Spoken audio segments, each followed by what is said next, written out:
The EU is still paying the price for mistakes made in the Maastricht Treaty negotiations as integration was rashly entered into, and expert analysis suggests it left the bloc with sufficient competence to attract the blame for failure, while lacking the ability to actually solve complex problems. The EU has attracted widespread criticism for its handling of the coronavirus vaccine rollout, as Brussels has been accused of being too slow. European Commission President Ursula von der Leyen even admitted that the EU is a tanker compared to the UK speedboat when it comes to immunizations. The bloc finds itself in an identity crisis in the wake of Brexit, as many of its structural failings have come to the fore. Even in the early days of the pandemic crisis, institutional squabbling threatened to destabilize the EU as states clashed over the so-called Coronavirus Recovery Fund. In the end, it was German Chancellor Angela Merkel and French President Emmanuel Macron who had to drag the bloc to its senses as member states agreed on a €750 billion, £668 billion,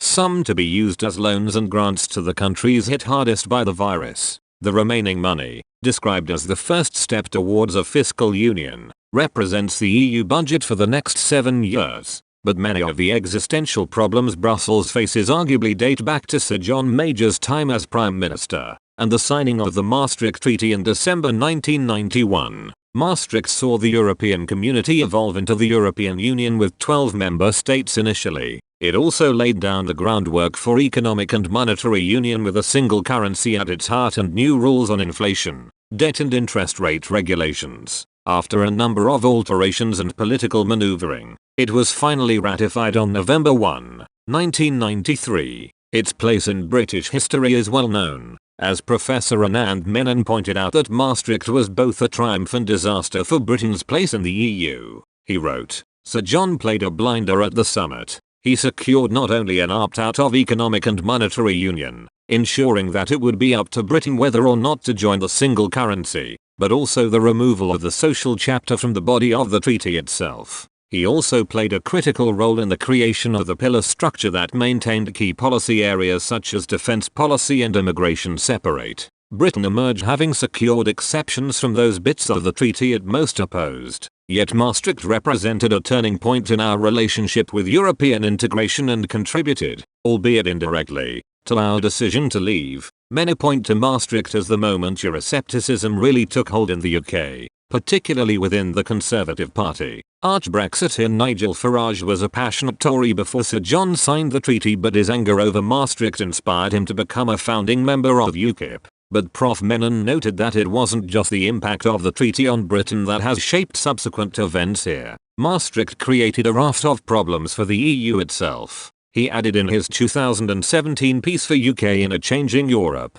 during the negotiations, and motivated by concerns about the implications of German unification, European leaders chose to endow the European Union with competence across a range of new policy areas, notably monetary policy, asylum and immigration. Equally, however, anxious to maintain their own authority, they stopped short of providing the EU with the tools for effective action. The member states did not so much empower the EU as dump competences on it while giving it as few powers as possible. And the areas where this was most true, fiscal policy, justice and home affairs, now haunt today's leaders as a result. Both the migration crisis and the Eurozone crisis betray the traces of the incomplete integration so rashly entered into at Maastricht. In both cases, the EU has sufficient competence to attract the blame for failure, while lacking the ability to actually solve complex problems. While the EU is still arguably paying the price for Maastricht, it also continues to cast a shadow over Sir John's reputation.